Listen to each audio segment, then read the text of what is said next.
본 방송은 iblog.com을 통해서 송출되고 있습니다. 미디어 플랫폼 iblog, iblog.com.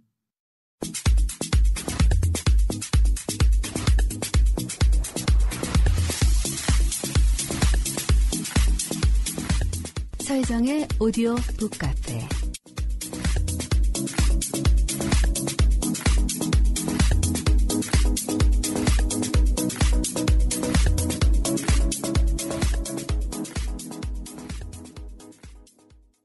역자서문.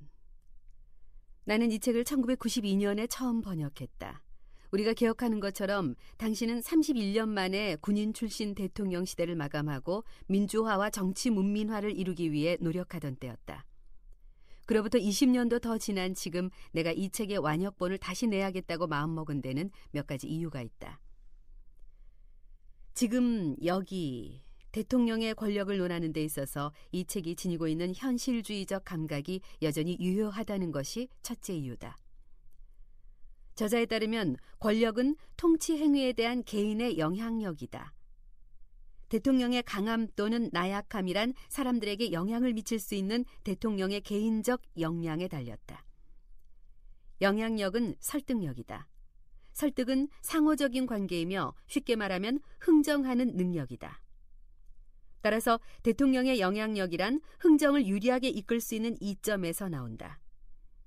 이 책은 대통령을 어떤 이념이나 지역과 같은 다른 분석 요소와 관계없이 오직 대통령이라는 관점에서만 그 영향력이 작동하는 방식을 고찰하고 있다. 영향력이 어떻게 작동할 때 대통령의 권력 기반이 취약해지고 또 강해지는지를 탐색한다. 저자의 지극히 현실적인 관점은 최고 통치자라면 을의 성군을 떠올리고 덕과 인을 생각하는 동양 사람의 눈에 매우 낯설다. 하지만 바로 이 충돌이 대한민국 대통령에게 씌어진 색보자기를 벗겨내고 대통령을 객관적으로 연구할 수 있는 주요한 수단이 될 수 있겠다는 것이 나의 생각이다.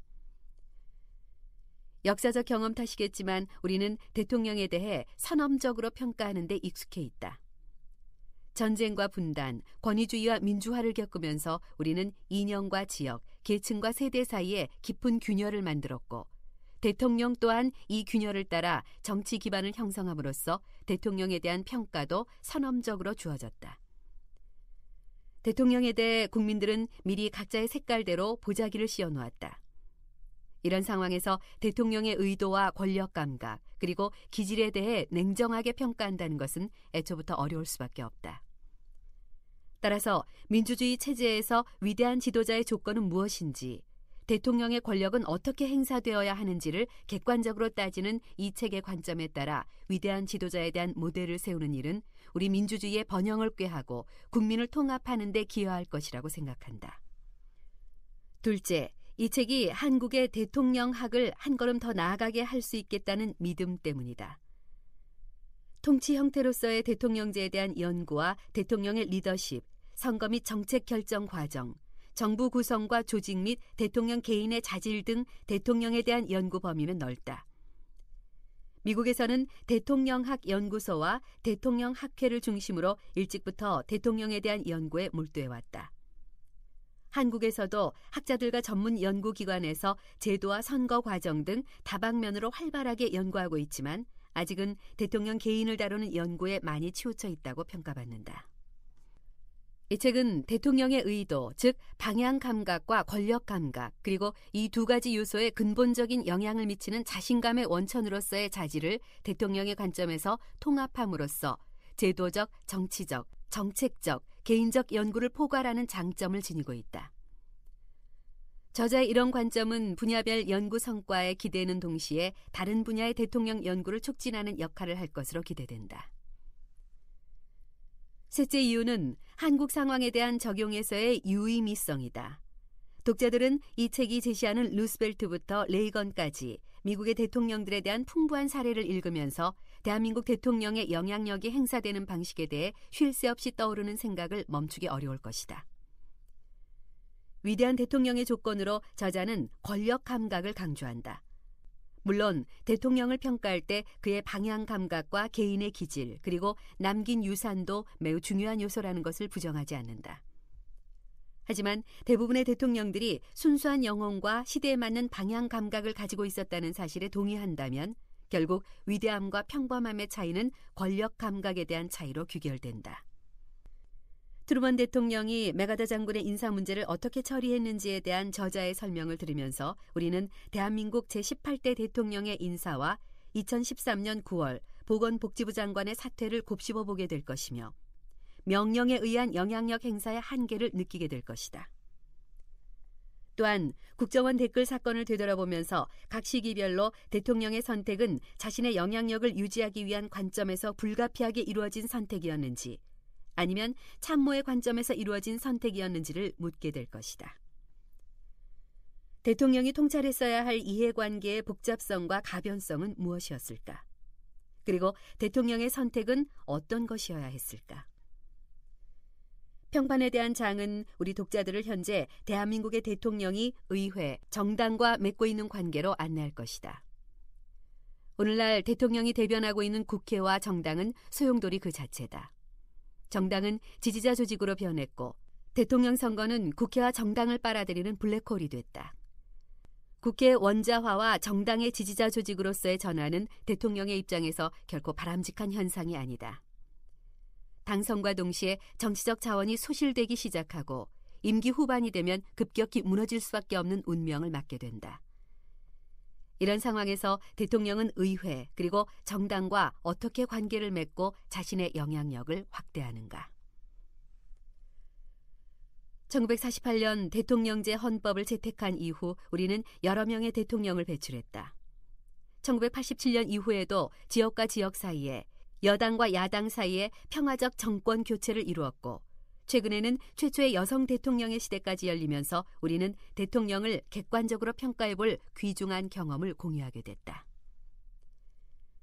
이 책은 자연스럽게 대한민국의 지난 대통령들이 어떻게 영향력을 유지하려고 했으며 어떤 선택이 영향력을 잃도록 했는지에 대한 우리의 학문적 관심을 유발할 것이다. 물론 이 책의 관점이 대통령에 대한 우리 연구의 모든 것을 제시한다고 생각하지는 않는다. 무엇보다 권위에 대한 문제는 대표적으로 아쉬운 부분이다. 저자도 개정판에서 권위에 대해 언급하기는 한다. 저자는 권위를 대중적 명성과 같이 정치인들의 계산에 적용함으로써 대통령의 영향력을 구성하는 요인으로 이해하고 있다. 권위란 직접적이고 구체적이기보다는 정치인들에 의해 판단됨으로써 대통령의 의도를 관철하도록 돕거나 가로막는 간접적인 것이다. 그런데 워터게이트 사건을 통해 저자는 대통령에 대한 대중적 명성이 와해됨으로써 그의 권위마저도 한순간에 무너지는 상황을 목격했다. 이를 저자는 대통령에 대한 신뢰성의 틈으로 설명하고 틈이 벌어지면 그 틈은 대통령의 정당성을 위협한다고 하면서 권위에 대한 설명을 마치고 있다. 그런데 권위를 대중적 명성과 지배의 정당성 사이의 관계로 보고 있는 저자의 관점은 유교적 전통을 가진 동아시아 정치 체제에서의 권위 개념으로 바로 가져오기에는 한계가 있다. 막스 웨버가 카리스마라고 이름 붙인 지도자의 매력과 대중을 압도하는 능력은 동아시아에서는 정치인에게보다 대중과의 관계에서 더 지배적으로 작동되며 마치 연예인에 대한 지지처럼 어지간한 일로는 쉽게 흔들리지 않는 강고함을 가지고 있기 때문이다. 그렇다고 해서 이 책의 미덕이 줄어드는 것은 아니다. 민주주의 체제를 선택한 순간 우리는 풀어야 할 모순도 안게 된다. 민주주의 체제는 국민 개개인의 야망과 열정을 키움으로써 정치, 경제, 사회, 문화적인 발전을 도모한다. 하지만 바로 그 이유 때문에 자신의 야망을 감춘 독재자가 나타날 수도 있다. 이 모순을 플라톤 등 여러 학자들은 권력의 분립이라는 방식으로 해결하려고 했지만 히틀러의 출현을 막지는 못했다. 민주주의 체제에 사는 한 우리는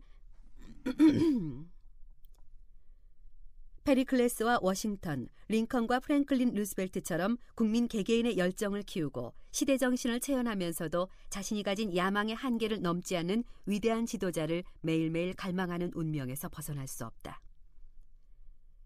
내가 이 책에서 기대하는 희망은 비상한 기질을 가진 경륜이 있는 정치인 사이에서 대통령을 찾아야 한다는 저자의 바람과 한치의 차이도 없다. 이 책에 완역본을 내면서 문장을 다듬는 기본적인 일 이외에 2가지를 더했다. 저자의 1990년대 개정판에는 들어있었으나 한국어 초역본에서 빼놓았던 제12장과 제13장을 완역하는 한편 원주와 색인도 모두 실었다.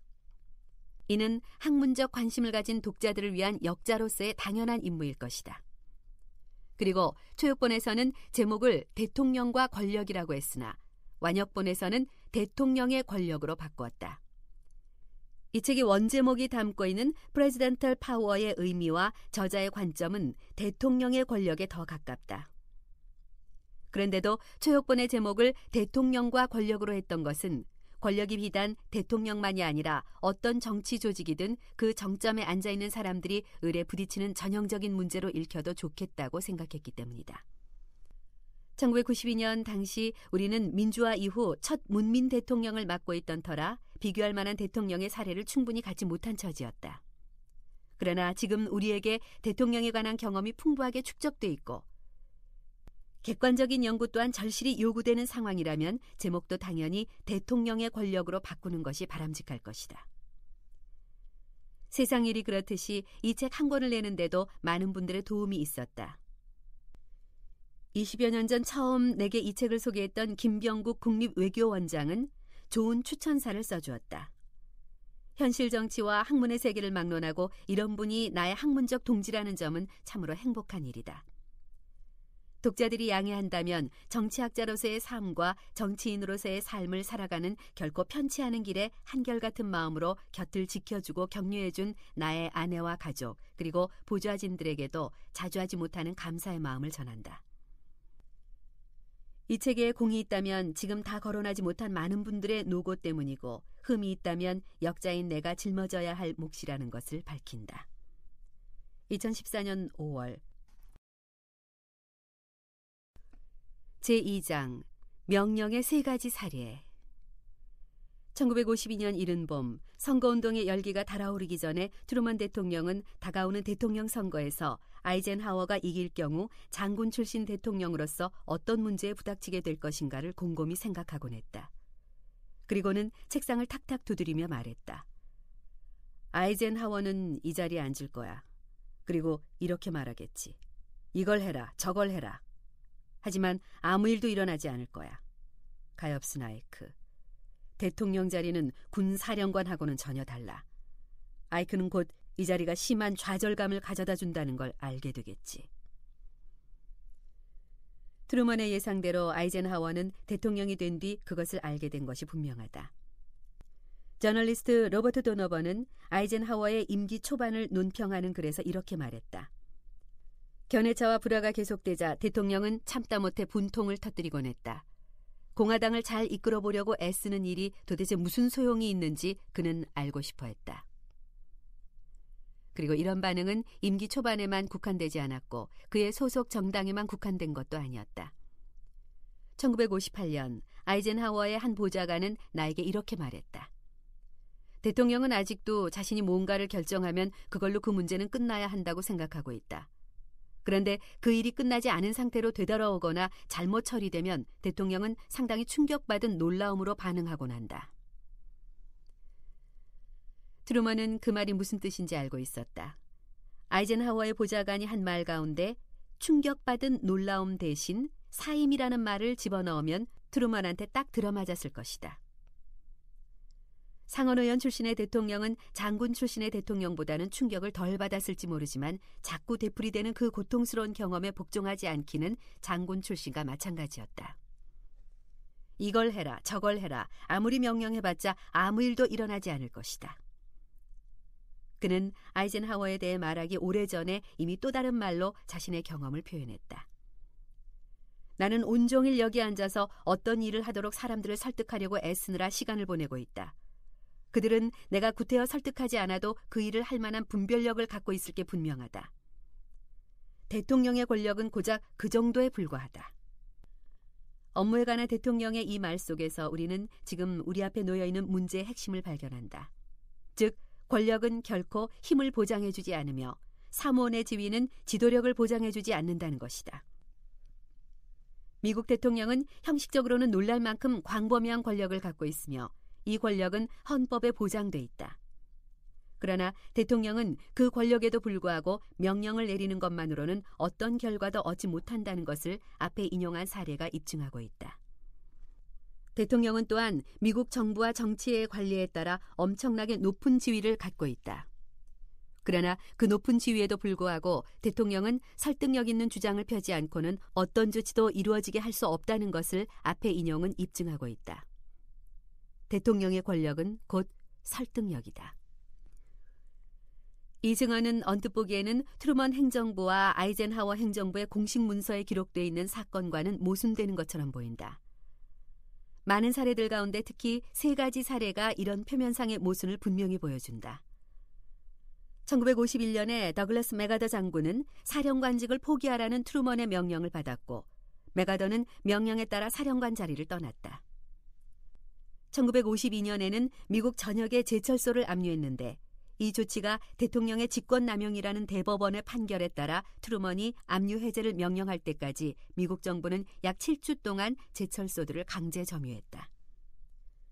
그리고 1957년에 아이젠하워는 아칸소주의 주도인 흑인 학생과의 공학을 반대하는 백인들이 흑인 학생의 등교를 막기 위해 폭동을 일으키는 등 인종차별로 세계의 이목을 끌었던 리틀록의 연방정부군을 투입시켰다. 폭도들은 해산됐고 흑인 아이들은 학교에 갔다. 일부 명령은 분명 효과를 거두었다. 때로는 명령을 내리는 것만으로도 어떤 결과를 얻을 수 있다. 그러나 설득력 있는 주장을 펴지 않으면 어떤 조치도 이루어지게 할 수 없는 경우도 있다. 이 몇 가지 경우에 트루먼이나 아이젠하워의 행동은 트루먼의 논평이 거짓임을 나타내는 것처럼 보인다. 그러나 겉으로 나타난 모순은 피상적이다. 형식적인 권력은 영향력과 아무 관계도 없다는 뜻으로 트루먼의 말을 확대 해석하면 모순은 존재한다. 그러나 형식적인 권력을 강력히 주장하는 것만으로는 충분치 않다는 뜻으로 트루먼의 말을 해석하면 모순은 사라진다. 이 두 번째 의미로 받아들이면 위에서 든 3가지 사례도 사실상 트루먼의 말을 입증해준다. 맥아더 해임과 제철소 압류 그리고 연방정부군 투입은 대통령의 명령에 유리한 상황이 얼마나 특수한 것인가를 보여주기 때문이다. 이 3가지 사례는 또한 그 명령의 효력 범위가 얼마나 좁으며 얼마나 값비싼 대가를 치러야 할지도 보여준다. 대통령의 권력을 분석하려면 우선 대통령의 권력의 한계선부터 그어야 한다. 이 3가지 사례는 그 한계선에 대해 우리에게 많은 것을 시사해준다. 맥아더 해임, 제철소 압류, 리틀록에 대한 군대 투입은 또 하나의 주목할 만한 특징을 공유하고 있다.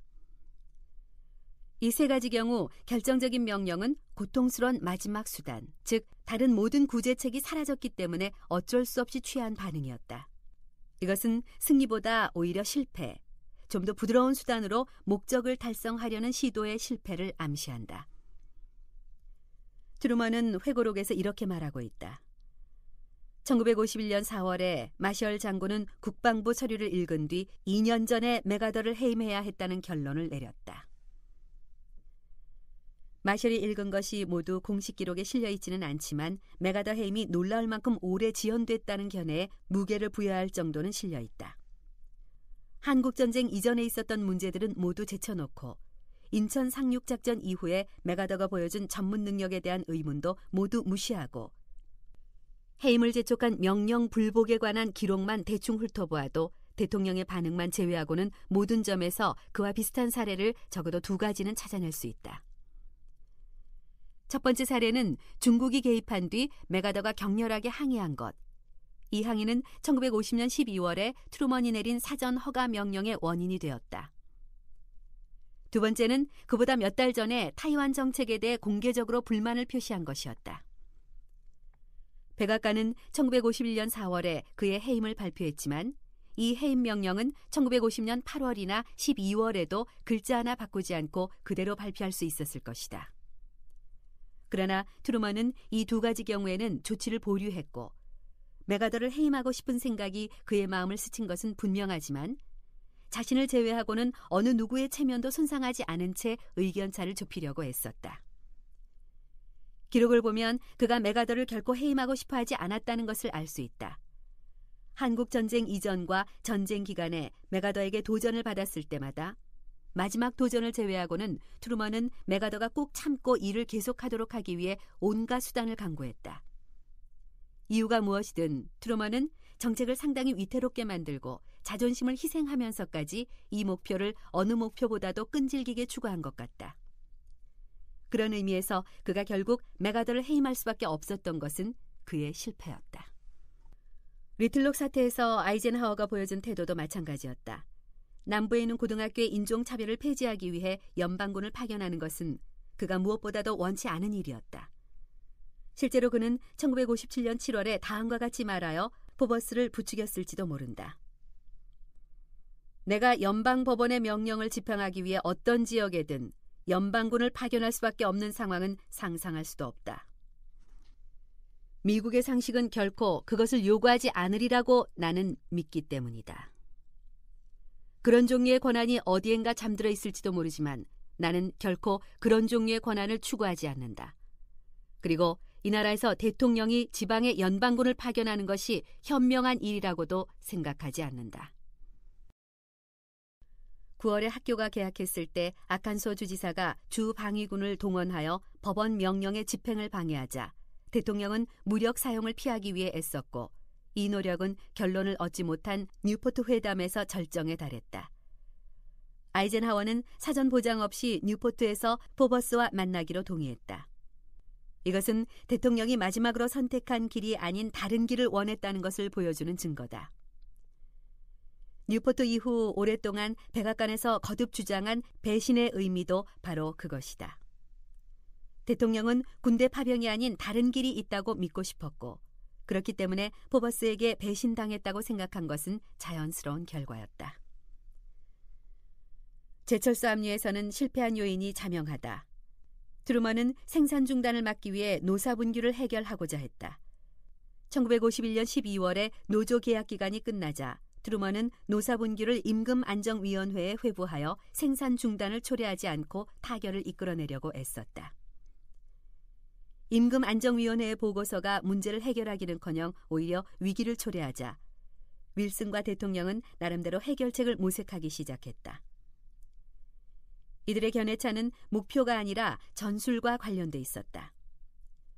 윌슨이 사임한 뒤 백악관은 공장 압류 전날까지 해결책을 모색할 수 있도록 후원했다. 공장 압류라는 과감한 조치는 일주일 전까지만 해도 하나의 대안으로 진지하게 고려된 적이 없었고 조치가 이루어진 바로 그날까지도 최종적으로 단호하게 선택되지 않았다. 백악관은 타협을 원했기 때문에 트루먼은 막바지 단체 교섭에 불리한 영향을 주지 않기 위해 파업 최종 시한 며칠 전에 텔레비전에서 자신의 입장을 밝히려던 계획을 취소하기까지 했다. 결국 공장 압류 조치를 취하게 됐을 때 그는 이 중대 발표를 하면서 논쟁을 불러일으킨 주장, 대통령의 선택은 우선 압류 쪽으로 기울어지는 경향이 있다는 주장을 내세울 수밖에 없었다. 그러나 그는 결코 그런 경향을 갖고 있지 않았다. 트루먼은 미국인들에게 그런 방침에 대비하여 마음의 준비를 갖추게 하려는 노력을 기울이지 않았다. 마지막까지 그는 다른 대안을 열심히 찾고 있었기 때문이다. 다른 경우와 마찬가지로 이 사례에서도 명령은 수단이 됐다. 그러나 이 명령은 단기적인 관점에서만 효력을 발휘했을 뿐 결코 오래 지속되지는 않았다. 트루먼은 제철소를 원하지 않았다. 그가 원한 것은 철강 생산과 강력한 가격 통제였다. 이 목적은 노조 측과 회사 측의 타협을 통해서만 달성할 수 있었고 그 타협은 기존의 물가 통제 정책과 모순되지 않아야 했다. 그리고 공장 압류는 그에게 어떤 힘도 가져다 주지 않았다. 압류는 목표를 포기하는 것을 지연시켰을 뿐이었고 만족스러운 타협을 유도하려는 그의 노력의 배경을 바꿔 놓았을 따름이다. 처음에는 배경이 바뀐 덕분에 대통령이 새로운 유도 수단을 손에 넣을 수 있었다. 그러나 압류는 복잡한 골칫거리를 낳았고 결국 그는 목적을 둘 다 희생할 수밖에 없었다. 법원이 그의 공장 압류 조치를 무효화하자 파업이 일어났으며 그 결과 2달 동안 철강 생산이 중단됐다. 물가 통제 정책은 파업을 끝내려는 백악관의 노력 때문에 돌이킬 수 없이 무너지고 말았다. 공장 압류가 처음부터 긴급 조치의 성격을 갖고 있었다는 것은 곱씹어 생각해보지 않아도 알 수 있다. 이 긴급 조치는 가능한 해결책에 강한 영향을 주었지만 그 자체로는 아무것도 해결하지 못했다. 트루먼의 관점에서 볼 때 더 나은 결과가 나왔다면 공장 압류가 문제를 해결해 주었을 것이다. 일이 뜻대로 잘 되었다면 압류 자체가 아니라 그것이 그의 설득에 덧붙여준 영향력 때문에 그가 원하는 타협이 이루어졌을지도 모른다. 리틀록 사태에 관해서도 똑같은 주장을 할 수 있다. 아이젠하워의 군대 동원은 시간을 벌어주었고 남부인들의 마음과 정신에 대한 그의 호소의 배경을 바꿔놓았다. 그럼에도 인종차별 문제는 전혀 개선되지 않았으며 센트럴 고등학교라는 한정된 지역의 인종차별 문제조차도 해결하지 못했다. 메가더 사태에서는 그의 해임으로 한국전쟁의 지휘계통 문제가 해결된 것은 확실하지만 이 문제가 유일한 관심사는 아니었다. 문제는 전쟁 수행에서 미국이 추구하는 전략적 목표가 위기에 빠졌다는 점이다. 트루먼의 해임 명령으로 말다툼의 배경은 크게 달라졌을지 모르지만 메가더가 미국 행정부의 정책에 도전하는 것을 막아내지는 못했다. 메가더로 하여금 행정부의 정책을 더 이상 위협하지 못하게 만든 것은 그가 해임된 뒤에 시작된 상원 청문회와 한국에서 시작된 휴전 협상이었다. 트루먼은 무덤을 팠지만 그것만으로는 메가더를 무덤으로 밀어넣을 수 없었다. 상원 청문회가 메가더를 무덤 속으로 밀어넣지 않았다면 그 무덤이 과연 누구의 무덤이 됐을지는 분명치 않다. 이 마지막 수단은 결정적이 아닐 뿐더러 값비싼 대가를 치러야 했다. 명령이 집행을 보장해준다 해도 과감한 조치는 수월하게 이루어지는 경우가 거의 없기 때문이다.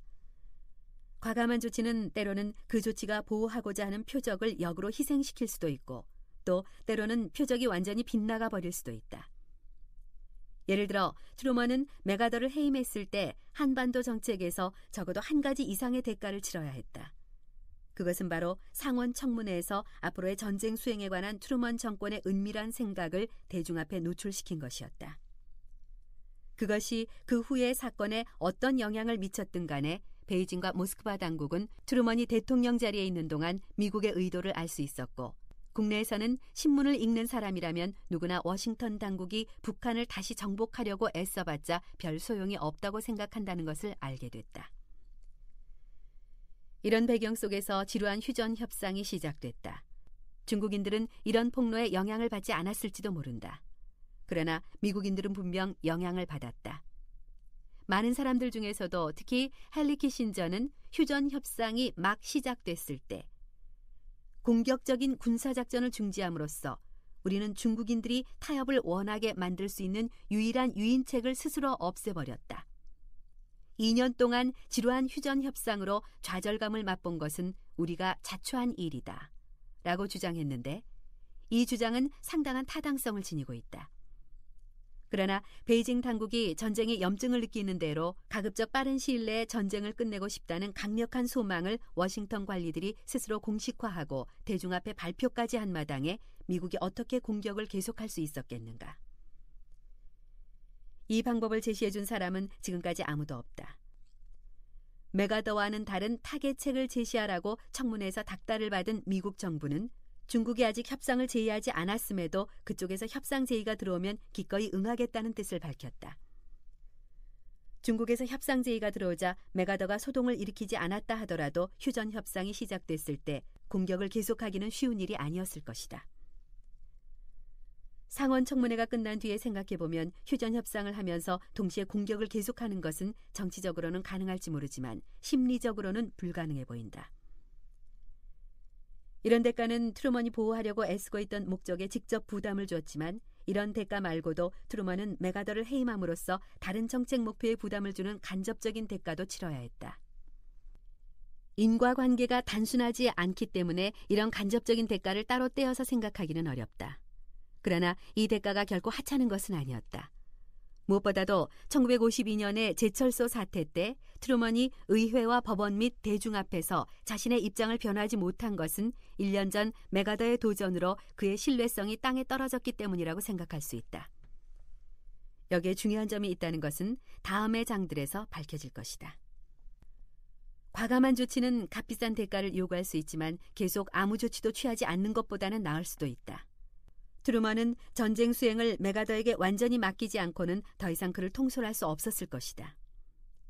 아이젠하워는 남부의 모든 주지사에게 포버스와 똑같은 일을 할 권리, 그리고 심지어는 의무까지를 주지 않고는 리틀록을 더 이상 내버려둘 수 없었다. 맥아더와 포버스의 도전은 대통령의 지위를 공공연히 무시하고 대통령은 누구인가라는 의문을 제기했기 때문에 그들에게 양보하는 것은 위험했다. 이 두 가지 경우에는 도전이 너무나 공개적이었기 때문에 부드러운 대응은 권력을 포기하는 것이나 마찬가지였을 것이다. 트루먼이 제철소를 압류했을 때 국방부는 한반도에서 중국이 새로운 공세를 펼칠 가능성이 있고 심지어는 소련이 전쟁에 개입할지도 모른다고 경고하고 있었다. 제철소 압류는 값비싼 대가를 치른 모험임이 입증됐다. 그러나 당시 손에 넣을 수 있었던 정보에 따르면 4월에 제철소가 문을 닫는 것은 그보다 훨씬 더 값비싼 대가를 요구할 수도 있었다. 나중에 와서 생각해보면 압류보다는 파업이 가장 값싼 방침이었던 것 같다. 중국인들은 우려했던 만큼 강력하게 나오지는 않았다.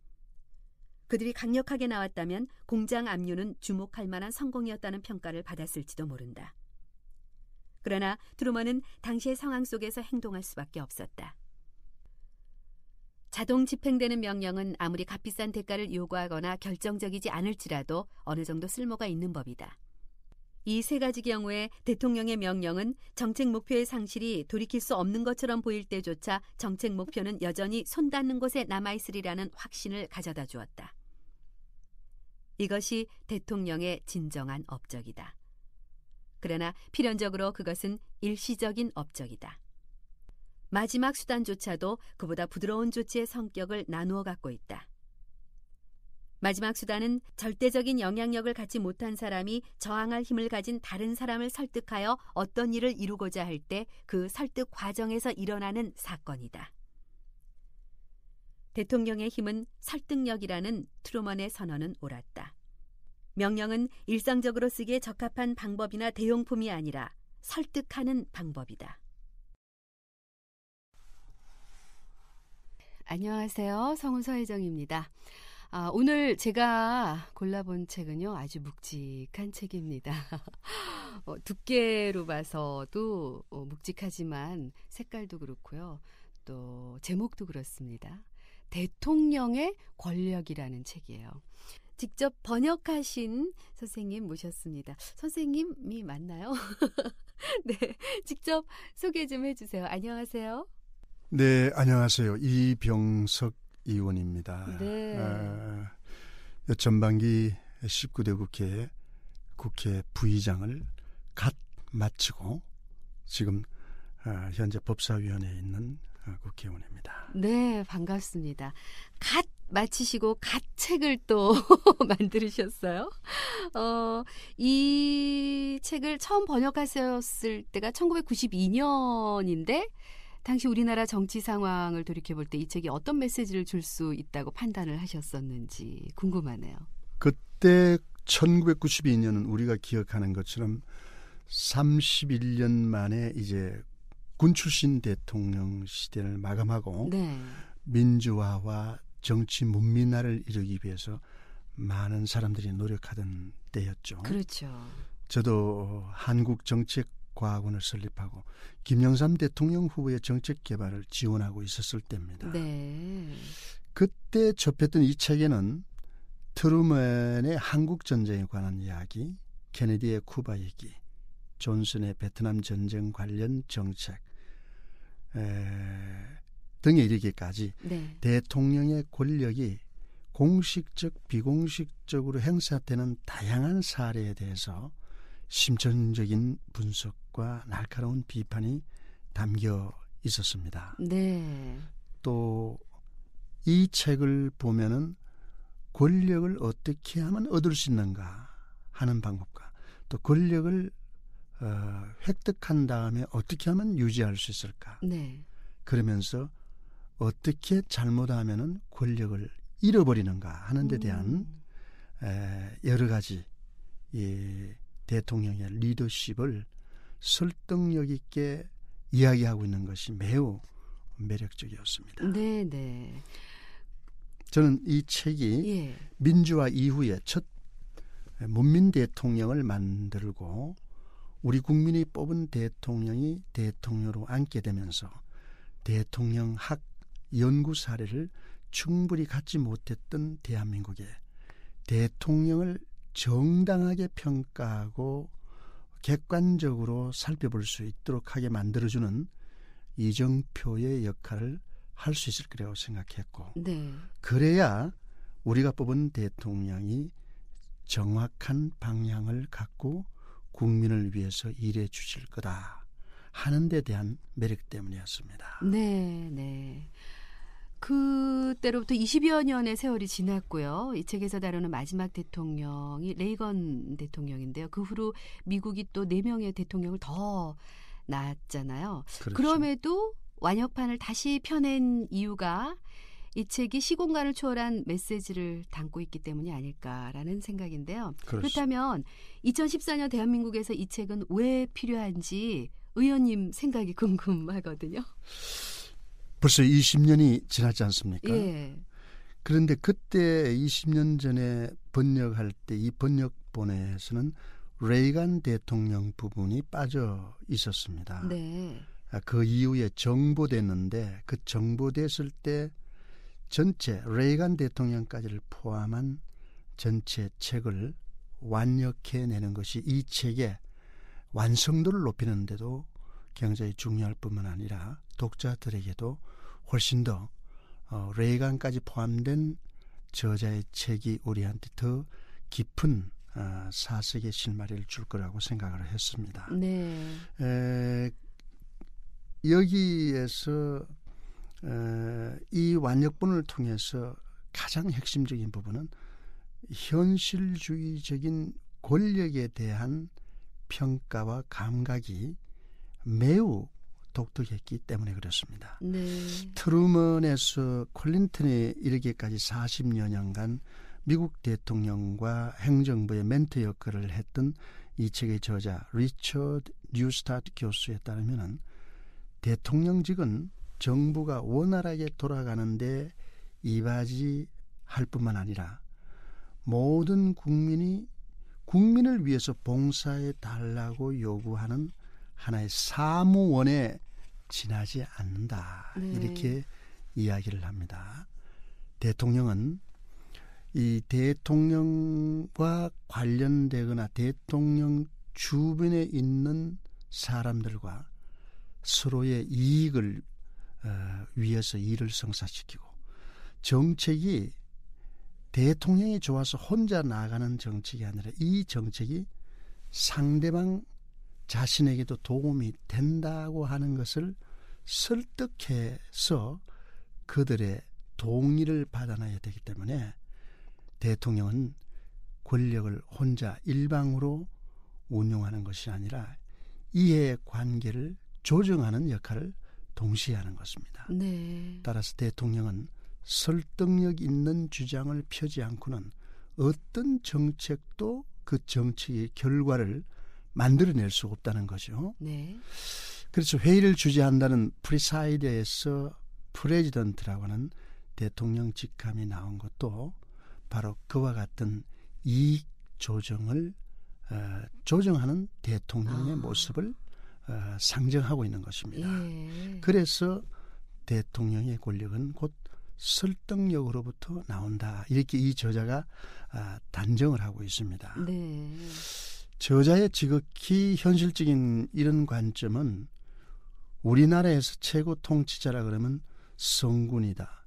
제왕적 무슨 대통령이다. 이렇게 여러 가지 형상을 떠올리게 되는데 이런 시각에서는 저자의 이와 같은 현실적인 관점이 매우 낯설 수가 있긴 하지만 바로 이 충돌할 수 있는 문화 충격이 지금의 대한민국 대통령에게 씌워져 있는 잘못된 색보자기를 벗겨내고 네. 객관적으로 그 대통령과 대통령이 운용하는 권력 자체를 아주 심층적으로 아주 적나라하게 살펴볼 수 있도록 하는데 도움이 되는 책이라고 생각합니다. 네. 책의 주제라고 할 수 있는 카피가 권력은 설득에서 나온다인데요. 상대방에게도 이익이 된다는 점을 납득시키고 또 흥정하는 능력이 바로 설득력이라고 하는데 우리나라 사정에 비춰보면은 상당히 낯선 말이거든요. 민주주의 국가의 대통령이 설득력을 발휘하기 위해서는 또 어떤 노력을 기울여야 할까요? 지금 방금 말씀해 주신 대로 지금 뉴스타트 교수가 여기에서 설파하고 있는 권력의 본질에 대한 이야기는 우리 문화, 대한민국 보면 동양적 문화에서는 지금 좀 섬뜩해지는 기분이 들죠. 네. 그런, 낯설어요. 낯설죠. 그런데 이 뉴스타트 교수는 대통령은 자기 스스로 혼자 권력을 행사할 수 있는 것은 하나도 없다 이렇게 말합니다. 네. 또 정부 부처에서부터 국회와 언론에 이르는 많은 이해 당사자가 있는데 이분들에게 이 집단들에게 대통령의 비전을 자기 자신의 꿈으로 받아들이고 그에게 힘을 보태주는 정책이 되지 않는 한 절대로 국정 운영을 제대로 운영할 수 없는 것이기 때문에 네. 정점에 서 있는 것처럼 보이는 대통령이 실제로 정점에 올라서려면 무엇보다도 소통하는 대가가 되어야 된다. 이렇게 네. 이 저자는 주장합니다. 예. 이 주장은 한국 정치가 귀담아 들어야 합니다. 설득과 소통은 대한민국의 대통령에게 가장 필요한 리더십의 덕목으로 꼽혀 오고 있습니다. 네. 하지만 소통의 부재로 권력을 제대로 행사하지 못하고 있다고 하는 것이 현재 국민들이 가지고 있는 생각입니다. 소통은 단순히 말을 주고받는 대화가 아니죠. 가시돋친 말을 나눌 때 바에는 차라리 말하지 않는 편이 신뢰관계를 구축하는 데 오히려 도움이 될 겁니다. 따라서 서로 한 발씩 물러서서 공통분모를 찾고 대화를 해나가는 것은 소통의 기본이 되고 권력 운영의 첩경이라고 봅니다. 또한 대통령은 설득력을 갖기 위해서 장기적이고 미래지향적인 전망 속에서 다양한 이해관계의 조정자가 돼가고 직업적인 평판, 이 직업적인 평판은 대통령을 모시고 있는 주변 참모들을 이야기합니다. 네. 그 보좌관들의 직업적으로 가지고 있는 대통령에 대한 평판을 또 좋게 얻어야 됩니다. 그러면서 국민이 그 대통령을 얼마만큼 신뢰하느냐는 대중적 선망이 어우러져야 대통령은 성공하는 대통령을 가는 길로 나가게 된다는 뜻입니다. 네. 이 책에서 미국 그 역대 대통령들의 사례를 들어서 대통령제의 특성을 논하고 있는데요. 정치적 시스템이 다른 국가에서도 보편적으로 적용할 수 있는 이 책만의 메시지가 있다면 뭘까요? 그렇습니다. 이 책의 트루만 대통령 편을 보면 바로 미국의 대통령의 이야기지만 사실은 우리 대한민국 6.25 전쟁과 관련된 바로 트루만 대통령의 결단과 고뇌 그리고 최종적인 그 책임 소재를 과감히 끌어안고 미국 대통령으로서의 대통령을 수행하는 모습은 꼭 우리 대한민국의 대통령의 모습인 것처럼 그렇게 다가오는 것이 사실입니다.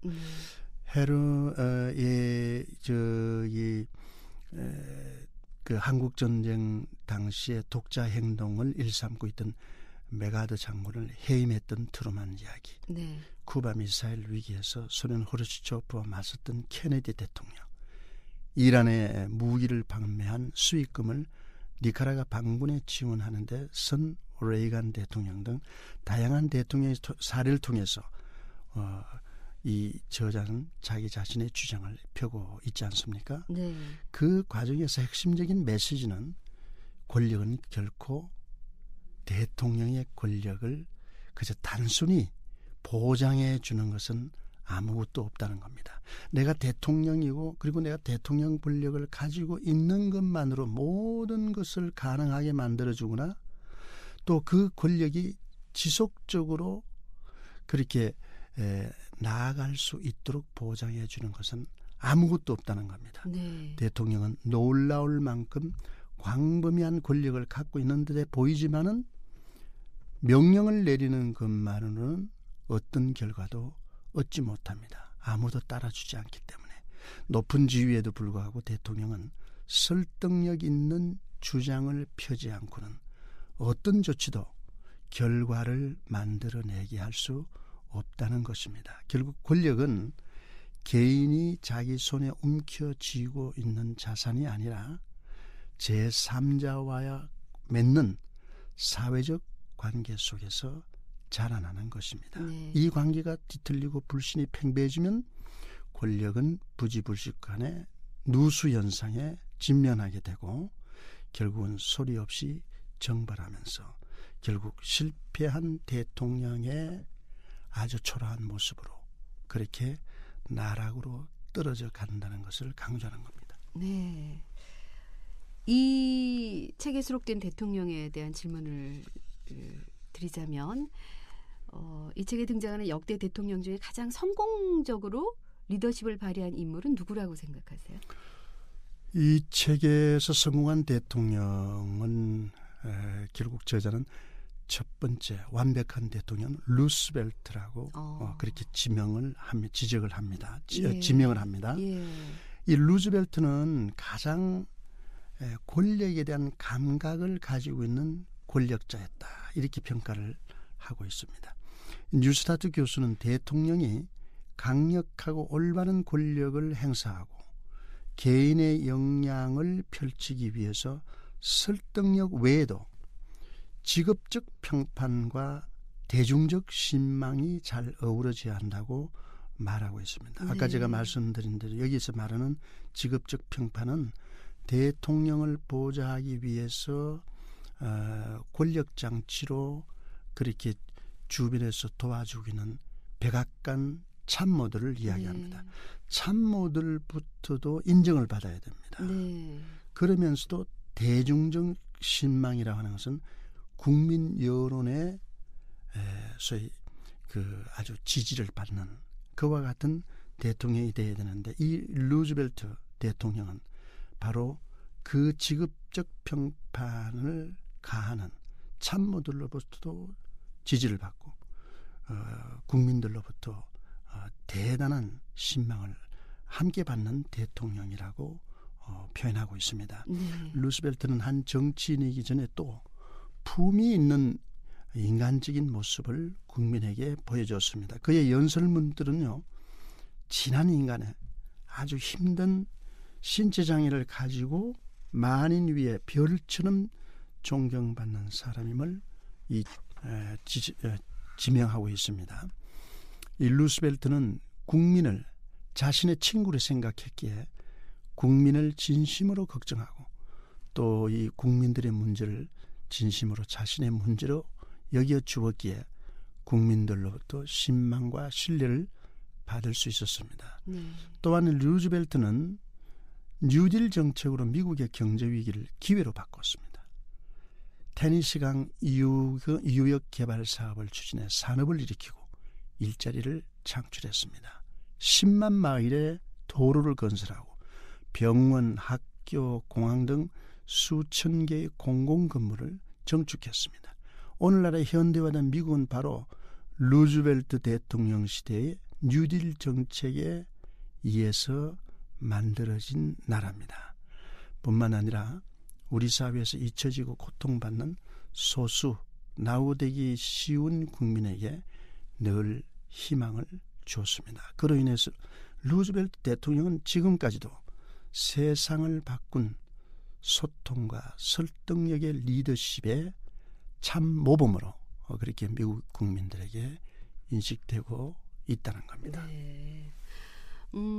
그 또 한 명의 그런 그 대통령이 있다면 또 어느 대통령?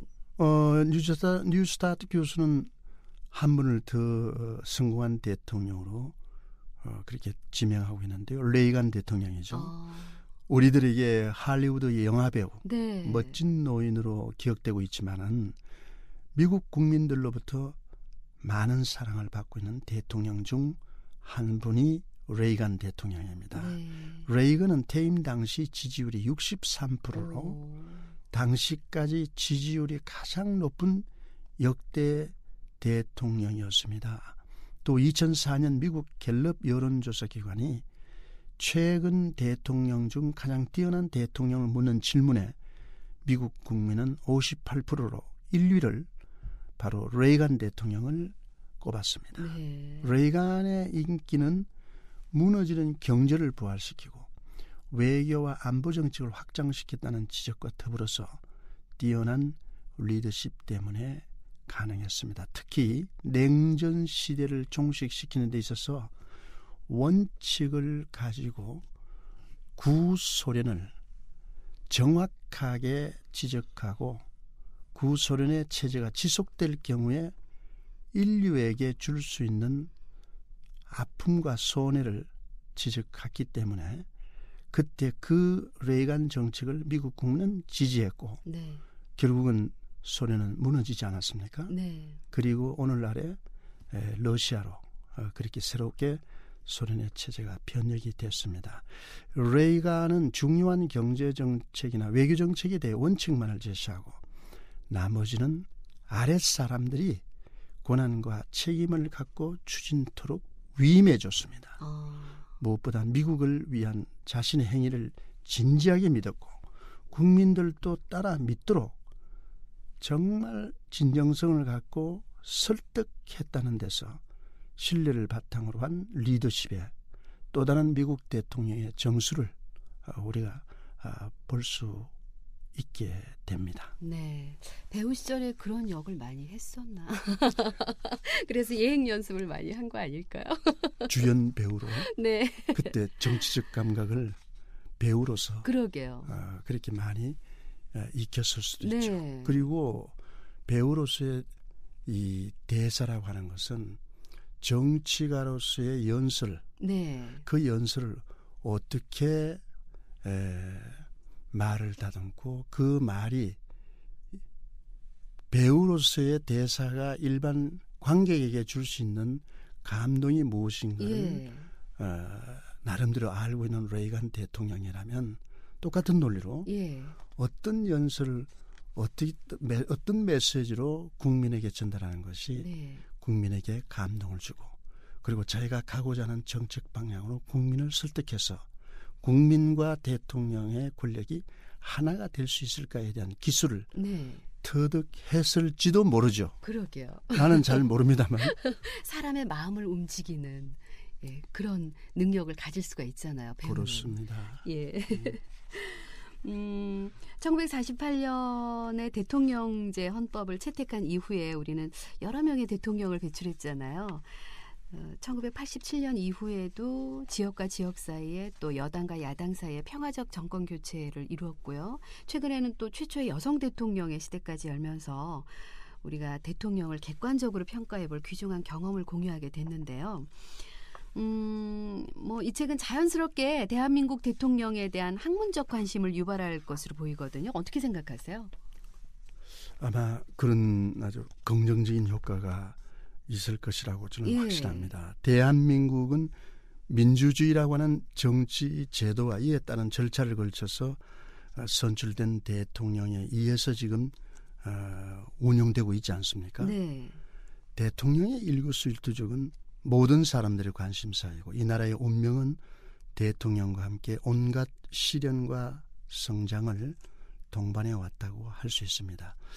그러나 역설적이게도 대통령의 영향력이 클수록 대통령에 대한 언급은 더욱 제한적이었고 학자들과 전문기관의 다방면에 걸친 연구에도 불구하고 대통령에 대한 심층적인 연구는 아직 미흡한 것으로 그렇게 평가할 수 있겠습니다. 따라서 이 책은 대한민국의 대통령학을 한 걸음 더 나아가게 하는 중요한 계기가 될 것으로 생각합니다. 또한 이 통치 형태로서의 대통령제에 대한 연구와 리더십에 대한 연구, 선거 및 정책 결정 과정, 정부 구성과 조직, 대통령 개인의 자질 등 대통령에 대한 연구 자체의 범위는 넓습니다. 네. 미국에서는 대통령학 연구소와 대통령학회를 중심으로 일찍부터 대통령에 대한 연구에 몰두해 왔습니다. 이제부터 우리나라에서도 학자들과 전문 연구기관에서 제도와 선거 과정 등 다방면으로 활발하게 연구하고는 있지만은 네. 아직은 대통령 개인을 다루는 연구에 많이 치우쳐 있는 것 같습니다. 일종의 자서전 비슷한 형식으로. 예. 그러나 이 책은 헌법을 지키고 앞을 내다보며 권력을 올바로 이해하고 추구할 때 대통령에 만족하는 것보다 훨씬 더 광범위한 정책 목표에 다가갈 수 있다 하는 것을 밝히고 있습니다. 네. 이 책의 이런 관점은 분야별 연구 성과에 기대는 동시에 다른 분야의 한국 대통령 연구를 대통령학의 차원에서 보다 객관적이고 심층적이면서 아주 적나라하게 연구할 수 있는 그런 계기로 만들어줄 것으로 확신합니다. 네. 대통령의 권력. 1960년 출간 이후에 역대 미국 대통령의 애독서고 백악관 직원의 필독서가 되고 있고 또 하버드 대학의 강의 교재로도 활용이 되고 있다고요. 우리나라에서도 완역본이 발간된 직후에 언론의 집중적인 조명을 받았는데요. 역자로서 어떻게 보세요? 우선 기분이 좋기도 하지만 약간 긴장이 되기도 합니다. 20년 전에 이 책을 처음 초역을 했을 때는 네. 전혀 관심을 못 받았거든요. 네. 아주 버린 나이처럼. 그런데 지금 갑자기 이 책이 가지고 있는 시의성, 또 이 책 내용이 가지고 있는 현실주의적 아주 적나라한 그러면서도 객관적인 권력에 대한 분석과 분석의 틀을 제공해 주시면서 현재 미개척 분야인 대한민국의 대통령학이라고 하는 새로운 학문 영역을 한 단계 높여줄 수 있는 역할을 해줄 수 있다고 하는 관점에서 보면은 이 관심이 고맙기도 하고 긴장이 됩니다. 이 뉴욕 타임스가 이 책에 대해서는 이렇게 평가를 했습니다. 그 유명한 마키아벨리가 집필한 고전 군주론의 현대적 버전이다. 이렇게 평가를 했습니다. 예. 뿐만 아니라 미국의 수많은 언론과 저명 정치인들이 이 책에 대해서 찬사를 보냈습니다. 네. 특별히 클린턴 대통령이 보낸 찬사도 눈에 아주 띕니다.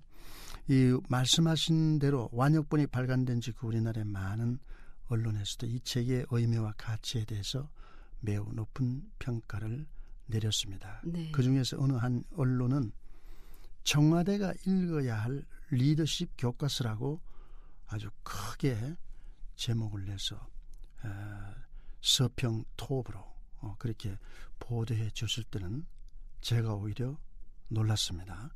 대통령의 덕목은 설득력에 있고 네. 이는 한국 정치에서도 절대로 유효한 대통령 리더십의 덕목이다. 이렇게 평가한 부분에 대해서 저도 동의를 하고 싶습니다. 이 책은 대통령학 연구에서 독보적인 위치를 점유하면서 그 자체로 미국의 정치사이기도 합니다.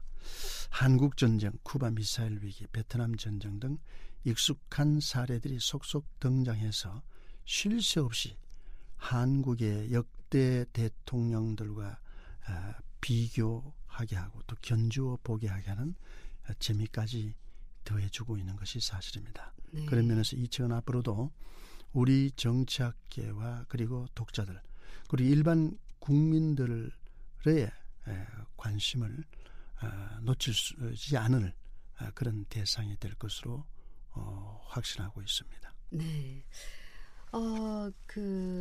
이제 미국 대통령 얘기 많이 했는데요. 우리나라 대통령 얘기도 좀 해주세요. 우리나라 대통령 대통령제를 실시한 40년이 넘는 긴 시간이 흘렀습니다마는 네.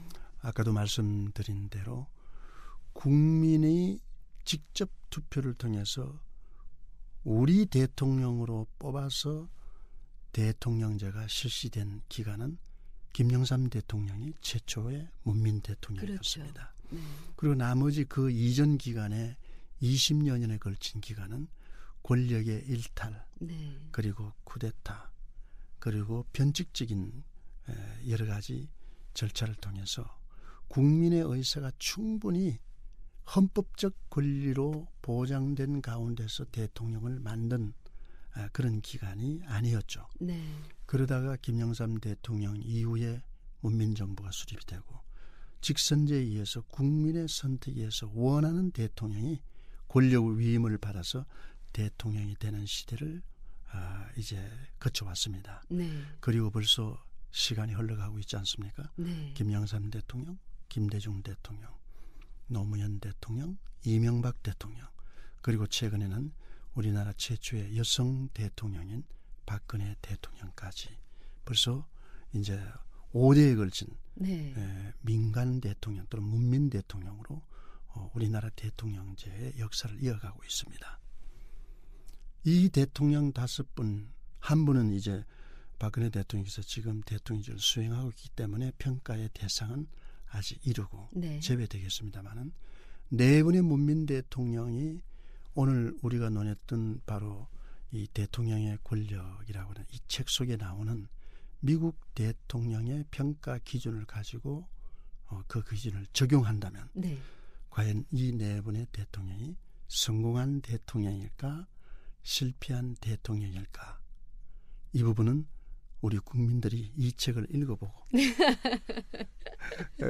이 책에서 제시하고 있는 대통령의 권력을 평가하는 객관적인 기준을 적용해서 네. 스스로 그 점수를 매겨야 할 때가 아닌가 하는 생각이 듭니다. 네. 핵심은 역시 핵심은 대통령의 권력은 국민으로부터 나오지만 대통령의 자기 자신이 운용할 권력은 설득력으로부터 나온다는 바로 이 권력 운영의 최고의 경구를 지나간 대통령도 마찬가지지만 현재 대통령제를 수행하고 계시는 분에게도 매우 잊어서는 안 될 교훈이라고 생각합니다. 네. 대통령 학과가 있나요?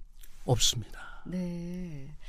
제가 정책 속에 포함이 되겠죠. 네. 왜 우리가 어릴 때 너 이 다음에 커서 뭐 될래? 그럼 대통령 하는 아이들이 많잖아요. 저도 그 비슷한 생각을 가질 때가 있었습니다. 예. 요즘은 어때요? 요즘도 그런 아이들 있죠. 옛날보다는 많이 줄어들었죠. 그렇죠. 네. 그래서 제가 이 책 뭐 아직 다 읽지는 않았지만 앞부분 조금 읽으면서 그런 생각이 들었어요. 그런 아이들이 이 책을 읽고 특히나 요즘 그 청소년 젊은 청년들이 이 책을 읽고 그리고 좀 더 이렇게 우리가 뭐랄까 이렇게 주먹구구식으로 그렇게 생각하기보다는 뭔가 체계적으로 어떤 바탕 위에서 생각을 해보는 그런 책이 아닌가 그런 생각이 들더라고요. 이 책이 아마 지향하고 있는 목표 중에 가장 큰 목표 중에 하나가 될 겁니다. 네. 제가 지난번에 국회 부의장으로 있을 때 얼마 되지는 않았습니다만 우리나라 대통령이 임기가 끝나는 순간에 바로 땅속에 묻어버리는 이런 모습으로는 네. 안 된다. 맞아요. 그 대통령의 대통령직을 수행하면서 우리나라에 남긴 공과가 반드시 있습니다. 예.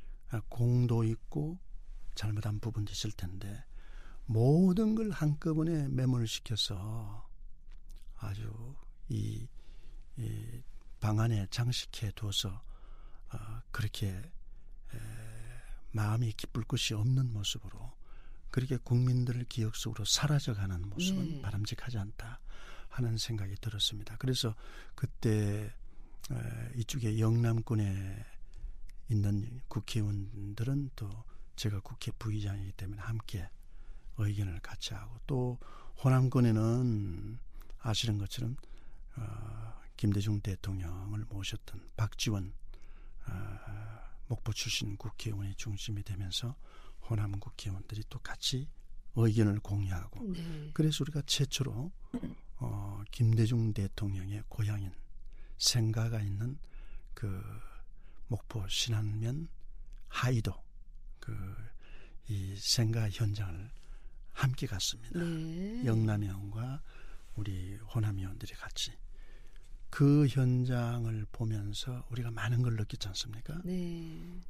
과연 우리 국민들에게 김대중 대통령은 어떤 분인가? 네. 특히 영남권 국회의원들에게 김대중 대통령은 어떤 호남 대통령인가? 우리 많은 걸 느끼게 해줬죠. 네. 어느 쪽이든 사실은 대한민국이 대통령 아닙니까? 그렇죠. 그런데 우리는 동수로 가르고 예. 또 지역 동수 중에서도 다시 지역 쪽으로 가르고 또 그 속에서 정파로 갈라서 한 대통령의 정당한 평가를 어디까지 우리가 해왔을까 하는 데 대한 반성을 하고 또 뒤돌아볼 수 있었고요. 네. 반대로 그 담례로 이제는 호남 국회의원들이 다시 우리 영남 국회의원들과 함께 김대중 대통령의 정적 중에 정적이고 대한민국 현대 정치사의 상벽을 잃었던 바로 박정희 대통령의 생가로 네. 다시 방문을 했습니다. 예. 거기에서 함께 현장을 보면서 또 호남 출신 국회의원들이 그 상무리 박정희 대통령 생가를 직접 방문하면서 쏟아놓은 감회들이 거의 감동적인 메시지로 네. 그렇게 연설하는 모습을 보면 우리가 그분들 입장에서도 또 박정희 대통령에 대한 평가, 공과 잘못이 있다고 했을 때 우리는 정당하게 평가해 왔는가? 네. 이걸 생각해 보면서 그러니까 대통령학이 필요하다. 이제는 객관적으로 그래도 그분들이 생애 가지고 있던 조국에 대한 열정 그리고 조국을 위해서 공헌하고 기여하겠다고 했던 그 뜨거운 순수한 이 정책이나 생각들이 있었을 네. 텐데 네. 우리가 얼마나 그걸 찬찬히 들여다볼 수 있는 기회가 있었느냐. 제 자신도 그렇게 얘기한다면 소홀했을 수밖에 네. 없다. 이제 대통령학이 필요하지 않느냐. 그래서 대통령으로서 우리나라에 특히 문민 대통령 이후에 국민이 직접 선출한 대통령이 국민과 조국을 위해서 어떤 헌신을 하고 어떤 정책을 펼쳐나갔는가에 대한 바로 그 내용은 그 지향은 이제 차분히 평가해 볼 때가 됐다. 그리고 그 역사의 교훈들은 차곡차곡 계속 쌓아서 후대에 여러 우리 2세들도 나라가 어려울 때 나라가 꼭 헤쳐나가야 될 때 필요한 지혜가 있어야 할 때 바로 그와 같은 축적된 대통령학의 농축 속에서 네. 지혜의 농축 속에서 지혜를 뽑아서 보다 더 밝은 대한민국의 내일로 이끌어갈 수 있는 좋은 이 계기를 만들어 갈 수 있게 하기 위한 하나의 그 대통령학 그 대통령으로서의 성공하는 대통령을 만들기 위한 도서관으로서의 네. 그런 역할을 할 때가 됐다 하는 생각을 합니다. 그런 관점에서 이 대통령의 권력 뉴스타트 교수의 이 책은 우리나라 새로운 대통령 또 이미 지나온 문민 대통령까지를 포함하는 미래 대통령을 더 좋은 대통령으로 선출해서 대한민국을 성공시키기 위해 꼭 필요한 하나의 지침서가 아니냐 하는 생각을 하고 있습니다. 네. 어릴 때 꿈이 대통령이라고 그러셨잖아요. 한때. 그럼 이 책을 다 이렇게 번역하시면서 공부 많이 하셨잖아요. 그렇습니다. 미래 대통령 되시는 거 아니에요? 대통령은 누구나 할 수 있습니다. 네.